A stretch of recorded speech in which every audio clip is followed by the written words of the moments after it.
Thanks a lot for that intro. So like you said, my name is Josh.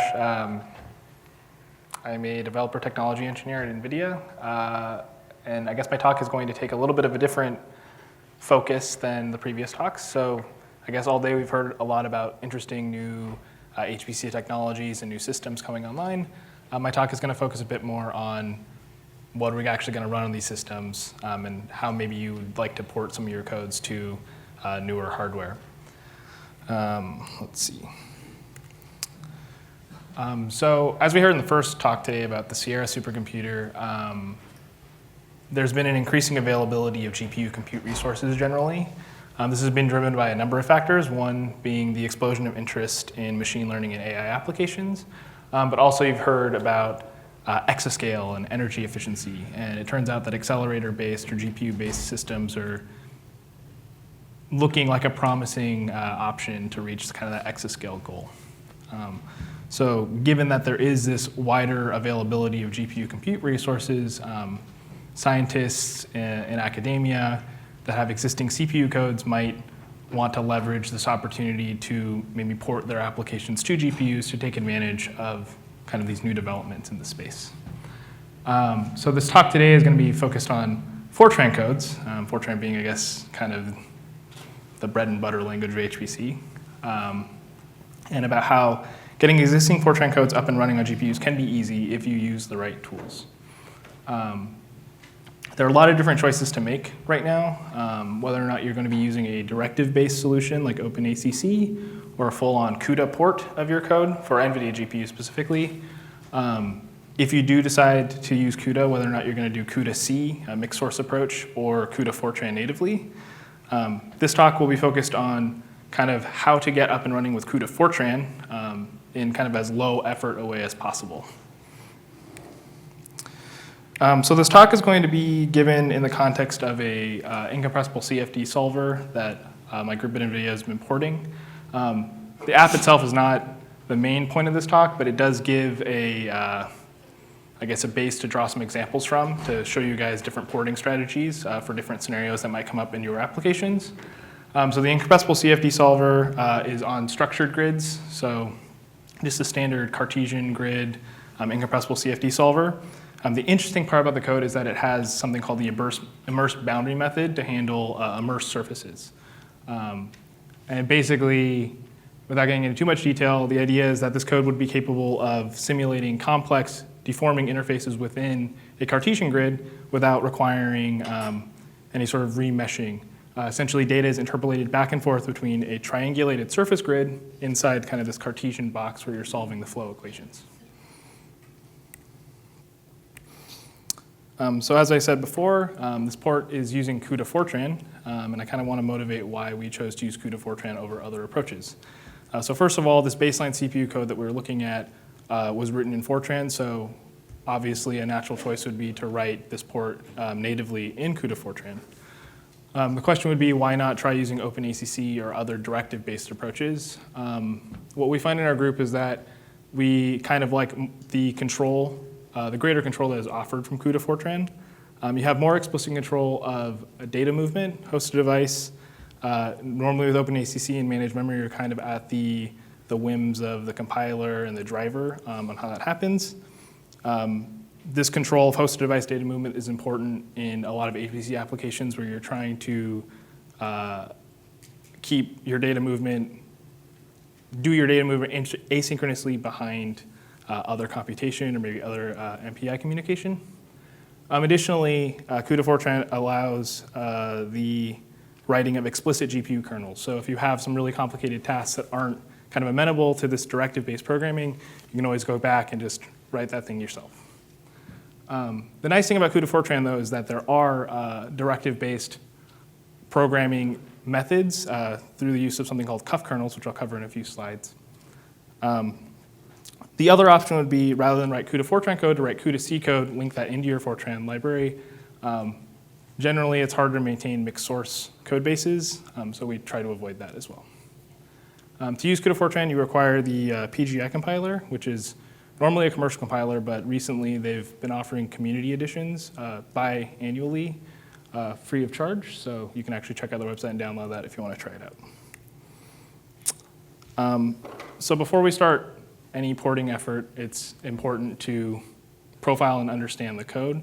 And so this slide here is just covering some of the profiling tools that we use in our group, kind of the bread and butter tools that we use that are offered through NVIDIA's CUDA toolkit. So the first tool is NVProf. It's just the profiler that is available through the CUDA toolkit. It's useful. It's a command line based profiler. Gives you really detailed kernel information and timing information. The second tool listed here is the NVIDIA Visual Profiler. So what this does is it allows you to take an NVProf generated profile and visualize it graphically in a GUI and kind of get a really nice intuitive understanding of where all your kernels are, how long they're taking, things of that sort. One of the limitations of the NVIDIA Visual Profiler, though, is that it doesn't show CPU activity out of the box. Normally, CPU activity is just blank spaces in the timeline, so sometimes it's hard to understand if you're doing anything complicated where the CPU is doing computation, the GPU is doing computation, what parts are associated with what thing. So the third tool that we use is NVIDIA Tools Extension Markers. So there's this library called the NVIDIA Tools Extension. It provides markers which allow you to annotate ranges in your code. And these ranges will actually show up as as colored, I guess, bars inside your NVVP window to allow you to both categorize different sections of your code so you can kind of keep track of what's changing over time, but it also allows you to mark different parts of your code that might be limited by the CPU, maybe MPI communications, things of that sort. So here's an example of what this would look like with this NVTX marker. So you can see basically down here is your normal compute timeline with all your different kernels. But you can see with these markers, you're actually able to kind of categorize and give a little bit more context to what each of these sections are for your code, which is very nice to do. Okay. So, Can you plug this into open tracing, or is it some proprietary? Can you repeat that? Can you plug this into open tracing, like Zipkin, or? I am not sure about that. So now moving on to the actual code and the port. Oh, go ahead. Yeah, I have a question. What is the solver? Is it iterative solver or is it a multi-grid solver? So the solver is actually, this particular solver is incompressible. It does kind of a semi-implicit. It does an RK3. It's a DNS solver. So it does staggered grid, pressure correction, that kind of normal method. Okay. So now I want to talk about the actual GPU porting effort of the code. So in many CFD applications and also other similar scientific codes, there are a lot of different common code patterns that will appear. One of these patterns is tightly nested loop computations. So in the context of CFD, maybe stencil-based computations of derivatives. Common mathematical computations, so this would be either maybe Fourier transforms or matrix manipulation, so matrix multiplies, things like that. But then obviously with any application, there's going to be unique parts of the code that are specific. So in this case, with this code, there would be the computation of this immersed boundary forcing on the flow field. So that's the interaction of this immersed boundary on the actual fluid. And also computation of the structural forces on these immersed boundaries. So these immersed boundaries are actually modeled using a triangulated network of springs. So actually resolving that structural system is kind of a unique part of this code as well. So now we can bring out kind of the first example of this code that hopefully will help me illustrate sort of some general techniques for you guys. So this case here is this tightly nested loop case. So consider this is the subroutine used in the code to compute the divergence of the flow field. So it's fairly standard stuff. You basically have a triple nested loop. It does a calculation here on some vector quantities. These are your velocities. This is the original code on the CPU. Now, it turns out with fairly minimal modification, you can have a subroutine that works on the GPU with CUDA Fortran. So here, the only changes are in this use statement, you can see that there's these new subscript D variables introduced, and this one line directive here, pound or exclamation dollar cuff kernel do. So first, what does this one-line directive do? So what this one-line directive can do is it basically will automatically generate a GPU kernel for any tightly nested loop It will, any scalar data within the loop gets passed in by value automatically, but any array data, so in this case these Q1, Q2, and Q3, must be on the device, which is exactly what we're doing in this use statement here. It turns out that CUDA Fortran actually has some fairly high level relative to CUDA C capabilities in terms of allocating and managing device data. So here we can look at this Q1D and Q1 inside this module. Basically, in order to create a device array, you can simply add the device attribute to this array declaration, and after that, a standard allocate statement from Fortran will allocate device memory for you. You can do assignments, and that'll automatically do a memcopy. You can set this to 0, different things like that, which are fairly nice. You can also use some more modern source allocation statements as well to do this. Cuff kernels also, they're not just only for tightly nested loops. It turns out if you're doing reductions of scalar data, or reduction to a scalar, cuff kernels can handle that as well. So in this case, this is actually a subroutine in order to calculate the volume of one of these immersed, in this case it's an immersed particle. What we can see is that we have this volume scalar value. It's just a double precision real. Inside this loop over I, this volume is, we're just summing up this volume, and it turns out that the cuff kernel here is actually able to handle this completely fine. This volume variable can be either on the host or the device, and it'll work just out of the box. Okay. So now that we've covered tightly nested loops and cuff kernels, we can go on to kind of the next, also kind of easy case. This case would be any common mathematical computations that arise in your code. So beyond loop-based computations, many codes will use FFTs, blast calls, maybe some linear algebra. And it turns out that there are many GPU accelerated libraries already available for you, available in the CUDA toolkit. So for FFTs, there's cuFFT. For blast, there's cuBlast. For linear algebra, there's cuSolver. There's a few other libraries that I haven't listed here. Be careful, though. It's important to understand, before using these libraries just blindly, to understand that there are certain limitations to using GPUs. So one example would be if you're calling these libraries on a lot of really small data and calling them over and over and over and over again, you might end up just losing a lot of time to latency, startup time, things like that. So if there are batch implementations, try and use them. Basically just try to avoid, understand these libraries before you use them. So here's an example from this CFD code again, where they're doing a 2D FFT. So again, this is using the FFTW. In this case, they're actually doing the FFT in a loop. So like I said before, we really don't want to be calling these functions over and over and over again. So what we did was we restructured the code. So instead of having this FFT be inside a loop, we used a single batched FFT using cuFFT here. We used a cuff kernel to do this initial transposition. And this last loop here, which is actually something that's taking the real and imaginary parts and writing them to a different array, we've moved that computation into a loop later on in the code.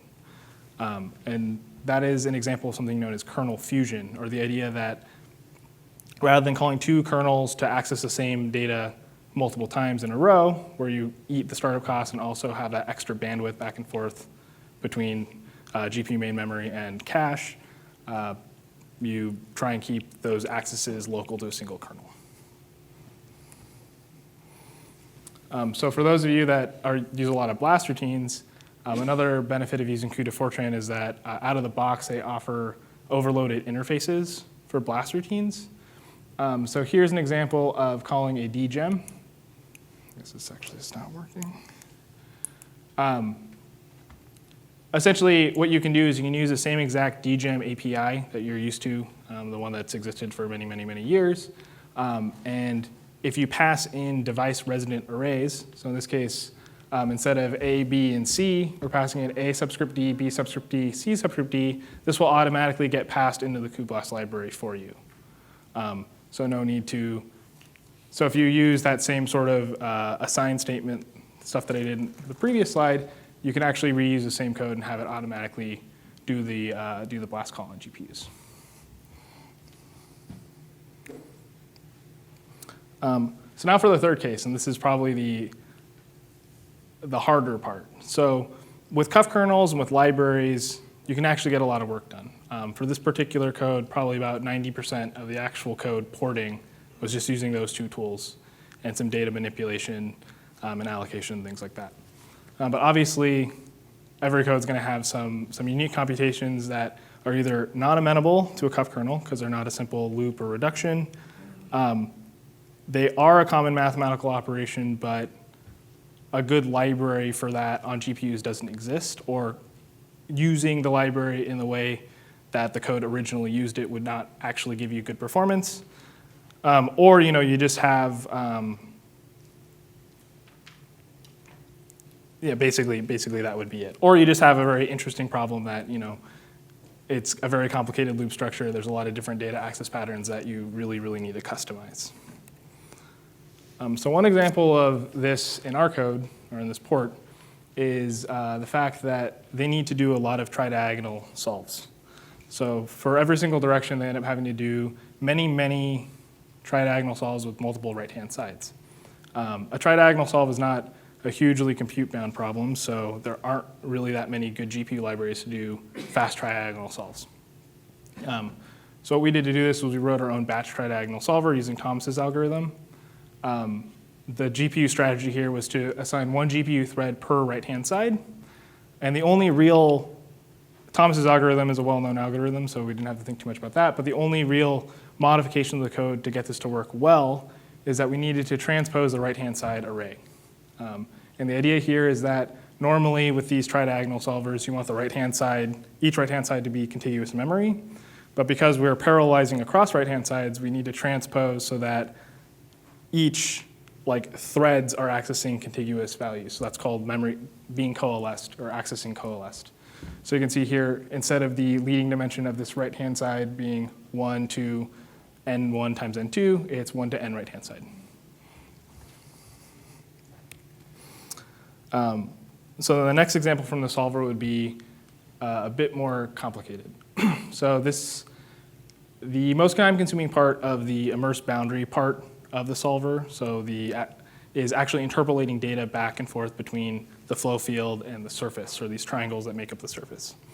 So what the goal here is to compute an interpolated value of the velocity from the structured flow field onto the faces of these triangles on the surfaces. So how this works, this is a 2D description, but you can imagine this is actually 3D.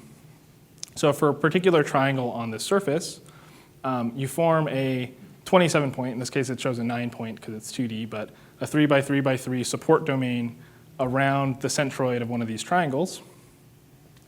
Using information from the flow grid at these 27 points and the vertex information at these triangles and the position of the centroid, you end up computing a transfer function phi, which is an array that's 27 points long.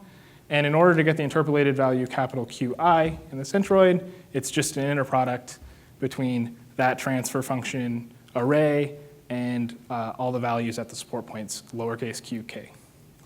Once you get that value, you can do some additional math with that, and usually the result is scattered either back to the vertices of the triangle or back to all the support domain points.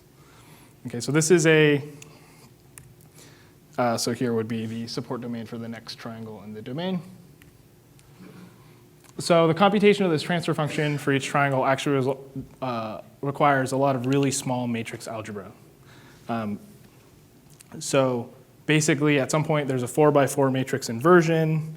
There are some really small matrix vector multiplies, things on the order of 1 by 4 by 4 by 4, or 1 by 4 by 4 by 27. I mean, so really small matrix, just matrix algebra. So one thing you would think to do, and this is actually what the original code did, was it kind of looped over each of these triangles and did these each one at a time. but that wouldn't work very well for a GPU. So what we notice here is that these numbers 4, 27, they're all really small, and they're all smaller than the number 32. So a GPU strategy here that's actually very natural to this problem is, well, GPUs actually process data and do a lot of computations in what are called warps, so these 32-thread units. So we see that there's these 27 support points for each triangle. Well, okay, let's process each triangle using a single warp. We'll map the threads of this warp to each of the support points. What this allows us to do is it allows us to keep all the data for this particular triangle and this particular interpolation warp local. And what that allows us to do is all these matrix manipulations, these 4x4 inversions, the matrix vector multiplies, the inner products can all be done very, very, very efficiently using warp shuffle intrinsics. So what warp shuffle intrinsics are that normally different warps have, it can be increasingly difficult to communicate data between different warps of a GPU or different computational blocks of a GPU. So what warps actually have intrinsics that allow them to trade data or swap data around very efficiently. So we can use those to do all these matrix manipulations. Then, once we get this final result, we can scatter that back using atomic adds. All right. So a little bit of benchmarking results of the code. So first, it doesn't really mean anything if you write a GPU port and it doesn't give you the same results as a CPU.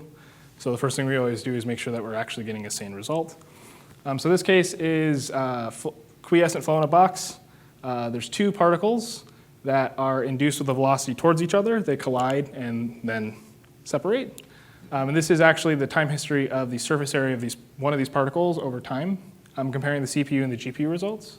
What we can see is that our GPU code and our CPU code, the GPU results with the green dots are completely overlaid, which is good to see.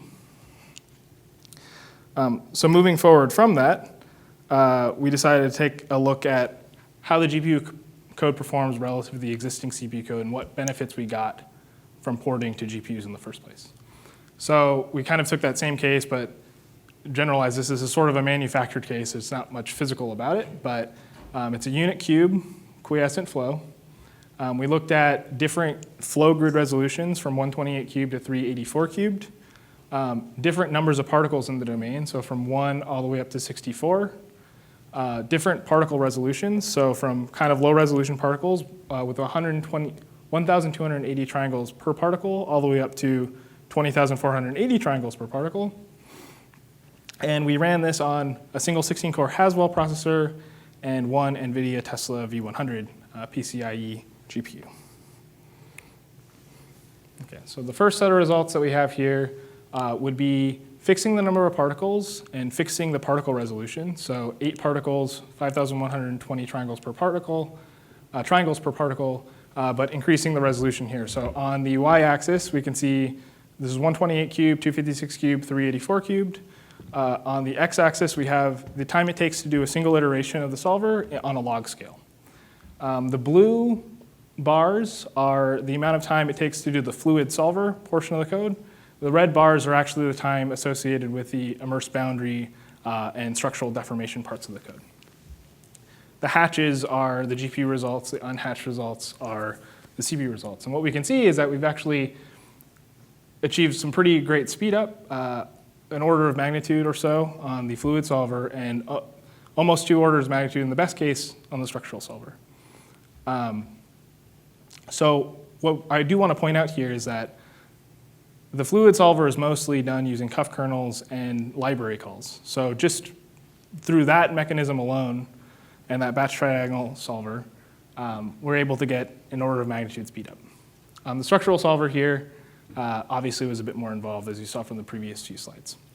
The thing to point out now is that because the structural solver, the structural and immersed boundary portion of the code has improved so much, the percentage of time that the structural solver takes relative to the fluid solver or relative to the total iteration time is much lower. So on the CPU, between all 3 cases here, it takes anywhere from 72% of the total iteration time all the way up down to 14%. On the GPU, it's 20% down to 6%. So naturally, what this enables us to do is increase either the particle resolution and maintain kind of a low percentage of the total iteration time. So in this case, we looked at particle resolutions from 1280 triangles each all the way up to 20,000. And what we can see is that, one, the GPU solver actually increases, or the time it takes for the GPU structural solver to increases at a reduced rate relative to the CPU, and is able to maintain still a fairly low percentage of the total iteration time, even at the highest particle resolution we tested. Similarly, if we fix the number of fix the resolution but increase the number of particles, the GPU code is able to increase all the way up to 64 particles from 1, and still also maintain a lower percentage of the total iteration time. So basically the point here is that using GPUs, not only have we increased the amount of time just the flow solver itself takes, we've also enabled experiments with higher resolution surfaces, more particles at less cost. So here's kind of just a quick video of what one of these simulations look like. This is 64 particles, all induced with a velocity inwards towards the center. These particles interact with each other, they bounce, and they go off. And this was just run on my workstation at work in a pretty short period of time. So some conclusions. So what I wanted to, the main takeaway here is that porting research codes to GPUs is worth the investment.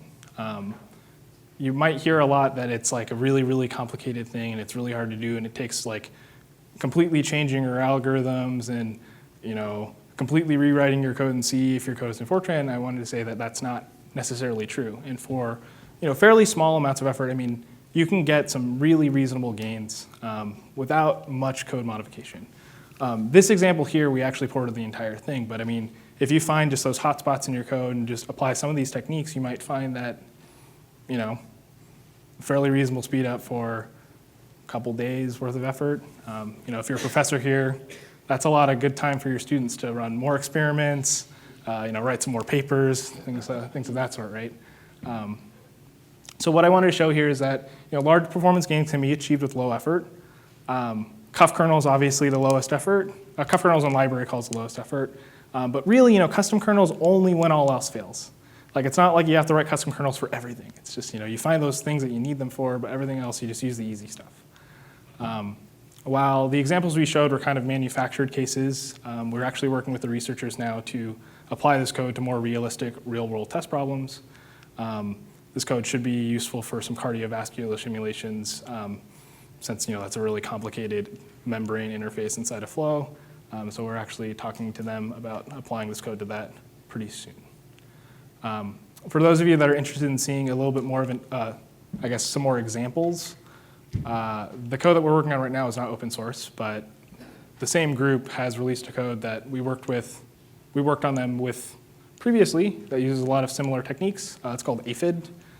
You can check it out at that link and see some examples of what we did for that code. All right, and that is it. Thank you.